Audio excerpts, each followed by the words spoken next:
You're listening to Women's Media Center Live with Robin Morgan.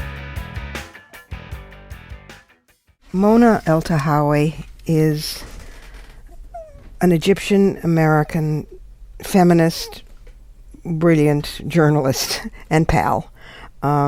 She was a correspondent for Reuters in Cairo and Jerusalem. She has reported and still does from the Middle East for The Guardian in the UK. She has written for U.S. News and World Report. She writes essays and op-eds for publications around the world on Egypt and the region and the Islamic world, and with a particular focus on, women's status. And her work has appeared in the Washington Post, the New York Times, the Christian Science Monitor, and lots of really highly respectable, wonderful journalistic places. And she is a force majeure, and she is here with me today, fresh from the plane, landing from Cairo. Are your jets still lagging? Very much so. Yes. I nabbed her because she's just back from Cairo, where you were, for 2-3 months? No, I was in Cairo for almost a month. For almost a month. It's to your friends, it seems much longer. Oh, yeah. I've been back and forth, though, so it's been a big chunk of time. So you were there when all the latest exploded. I know you went there to work with the women's groups in the post-uprising. Tell what you've been doing. I've been going back for various reasons. I've been going back for personal reasons because I wanted to show the military, which was behind an attack on me in November, that I would not be deterred from going back to my country of birth. I also wanted to go back to work with feminist groups on the ground there because I'm soon launching a national campaign against sexual violence.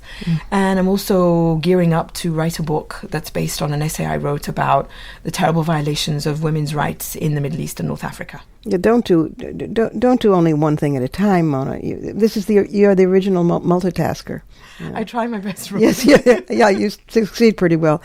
When things exploded over this asinine video that these troublemaking, crazy Christians did in California, I think. How did that impact on women? Were women involved? What's gone down in terms of that?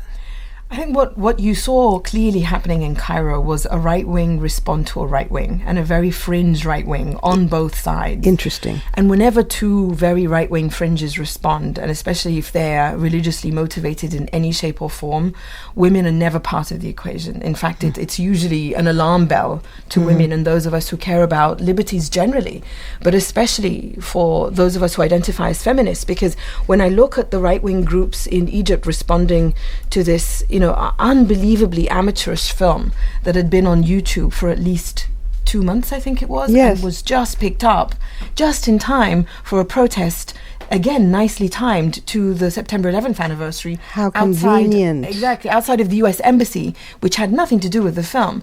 You recognize that it's two very fringe right wings talking to each other above the heads of the rest of us and wanting to hijack a very, very sensitive and a very special moment in time called our revolution. Interesting. I had this, my PQ is fairly high, my paranoid quotient, and I did have this fantasy that the generals and even the Muslim Brotherhood, in other words, the right wing in Egypt, were in some kind of crazy conspiracy with the crazy Christians who made the video, because they supply each other with the flint to strike the flame.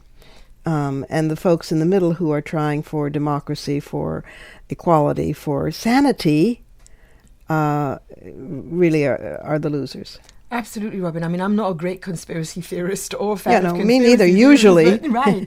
But there are moments where you really just have to wonder who is benefiting from this and who is behind this. And there were so many unanswered questions as we watched these horrendous events unfold, not just in Egypt, but in Libya, where the ambassador and 3 staffers were killed.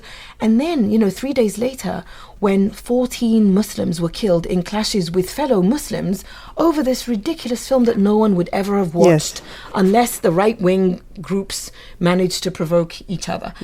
And then, in Egypt, not just in Egypt, in all the countries where we're having revolutions that continue, because none of them have really been completed yet, we spent almost 2 years trying to change a terrible stereotype of us as these crazies, as these irrational, angry people.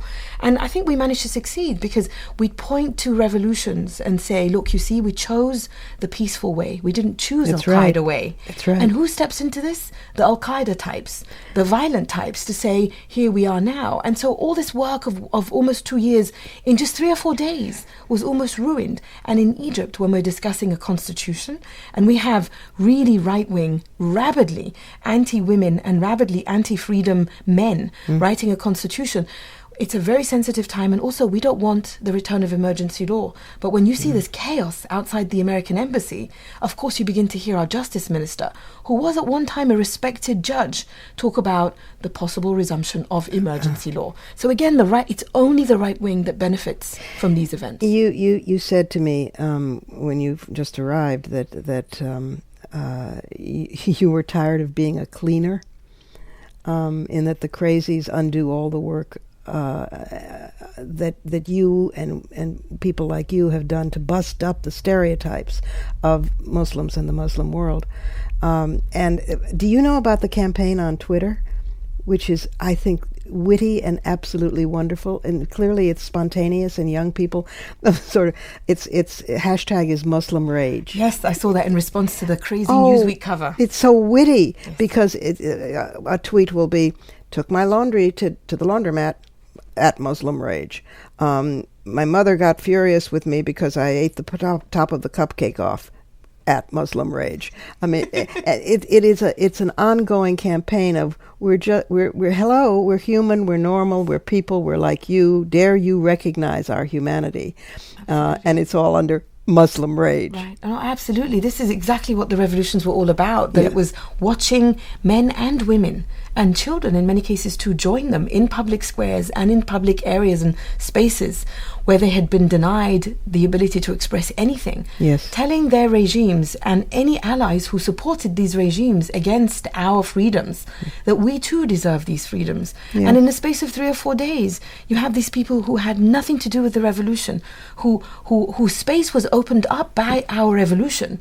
Co-opting it. Exactly, and wanting to derail it. And so those of us who've worked so hard, especially those of us who move between these various worlds, those of us who move between the so-called East and the so-called West, which I don't believe exist, those of us who move between, say, the US and Egypt, or the Middle East and North Africa, who for such a long time have been saying, we're the ones who will bring about freedom and change, not Al-Qaeda and not Osama bin Laden, not the violent types. We're the cleaners. Yes. And after, we're like the Harvey Keitel character in Pulp Fiction, where after someone is gruesomely murdered, Harvey Keitel steps in to clean up. And so I've gotten to the stage, and we do this, and I go on various TVs and radio stations, and I'm happy to do it because I care deeply about these revolutions. I go on and I do this, the revolution is about us. The revolution is not about the right wing in the US or the right wing in the Middle East or North Africa. Right. And then the very next day, I am cursed and called a disgrace to Islam by the right wing, or I'm called a crazy jihadi by the right wing in the US. So I'm damned if I do and damned if I don't. Of course you are. But I'll be damned if any of them silence me, or try to silence me, because these revolutions will not be derailed by people who care nothing for freedom. We will win, not them. You're going to outlast them, for one thing. And besides, you have the virtue of having truth, on your side, as well as the thirst for something better, the real hunger.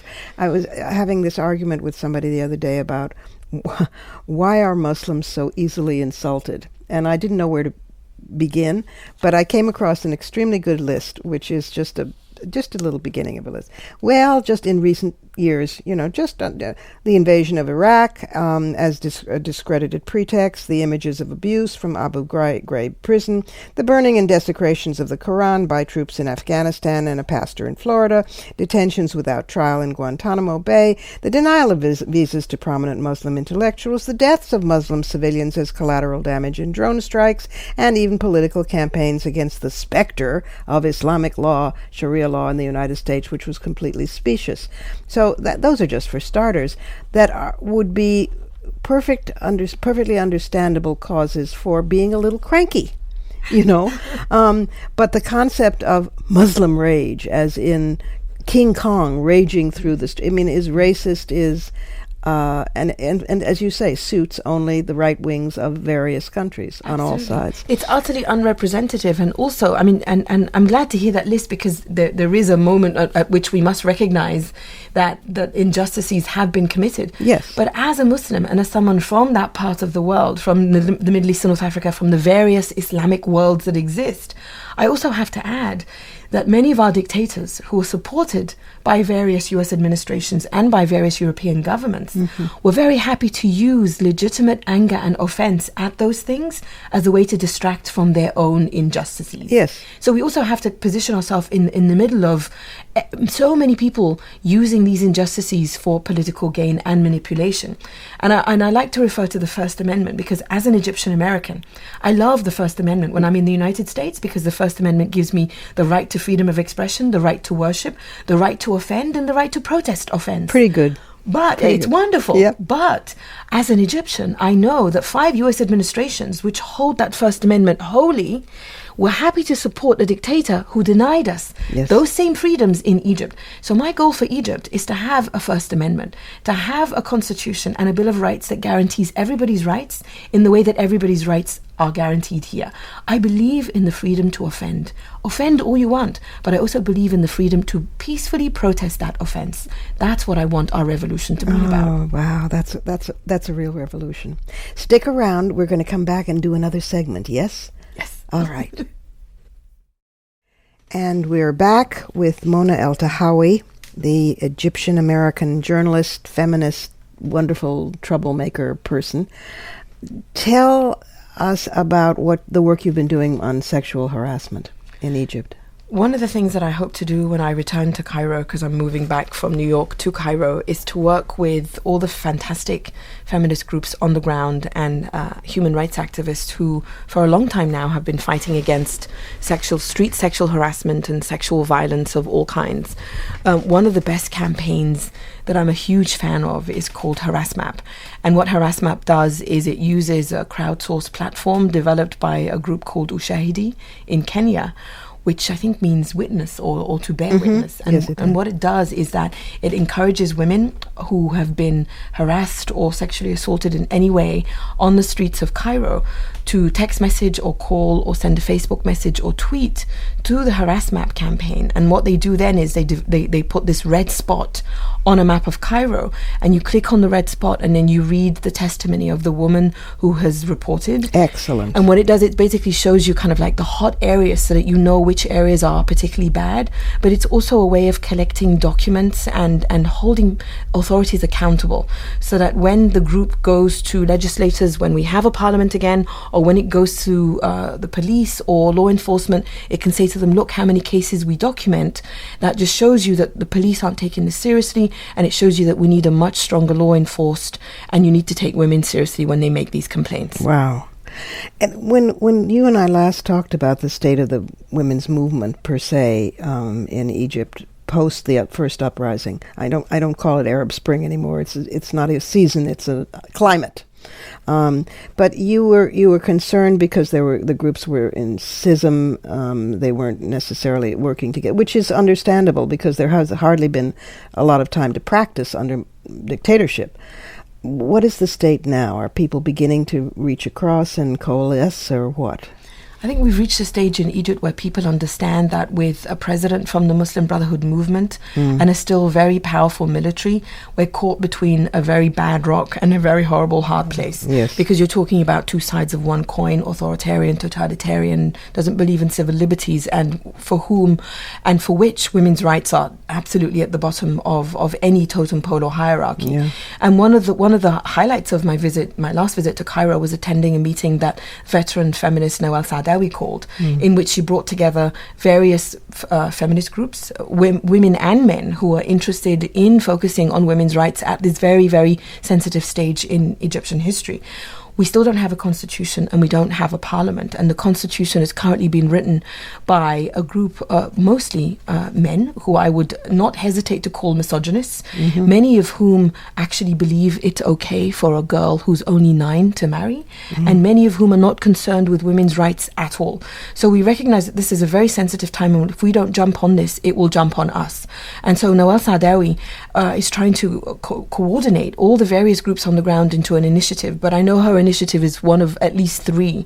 So I think women's rights activists are looking around now saying, okay, look, there are so many of us, we're doing very similar work, let's get together, because we need that power of us together to fight against this misogyny, to fight against this hatred of women, to fight against the military and the fundamentalist movement for whom women's rights are not a priority. And also so that no one group has to reinvent the light bulb because it doesn't know what another group is doing. Exactly. There's so much fantastic work going on. There's no need to duplicate what other people are doing. Let's just get together. You know, one of the most touching moments in that night was when a senior citizen got up and she had her walking stick with her, and she said, look, I want you guys to help me go out there and protest, because I want to protest with you. But I need help here, because I want to know when I can come out, and I want to know that you young kids out there can actually protect me, so that if they attack our protest, I can stay standing and not have to be knocked over or be hurt. So can we coordinate this, please? And so everyone looked around and said, yes, we must. That's very cool.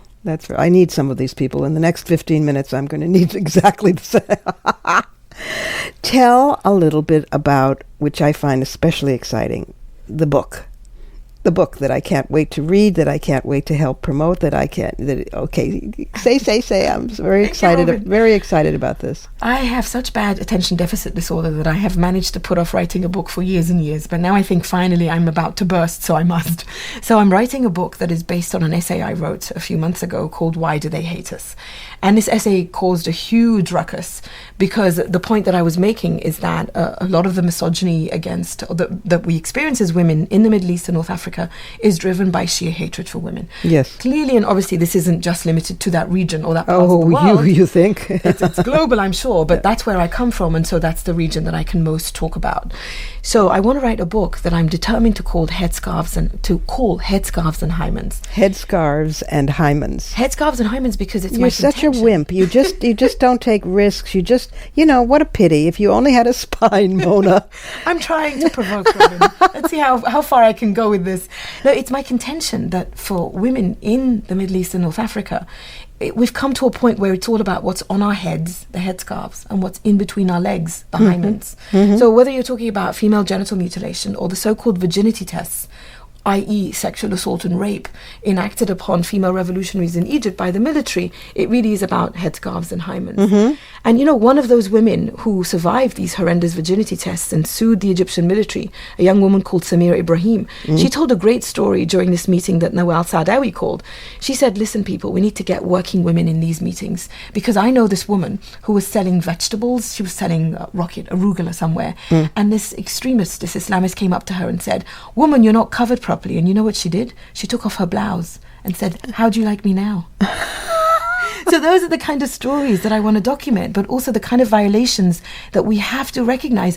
But, also one of the things what my book wants to do is to say that we have to identify as feminists. The time where all of these amazing young women who are saying, no, it's not about women's rights, it's about everyone's rights. I understand that. But we're at a critical moment in our history, in the region.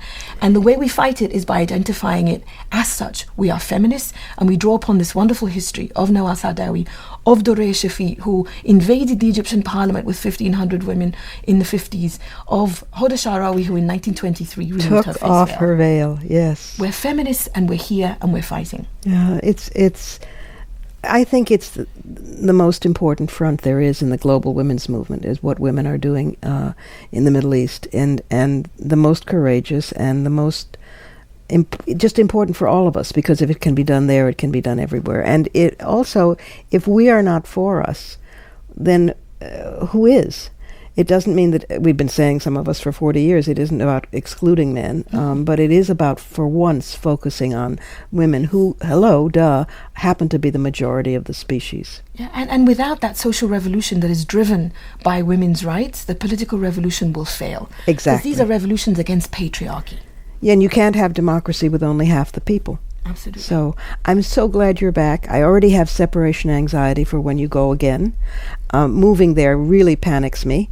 You're moving there. My moving there would really panic me, too. But we'll have to make the most of it while you're here. And thank you so much for doing this. Thank you for everything you do. But thank you also for coming here today to be with Women's Media Center Live.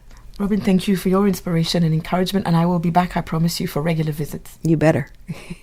You're listening to Women's Media Center Live with Robin Morgan.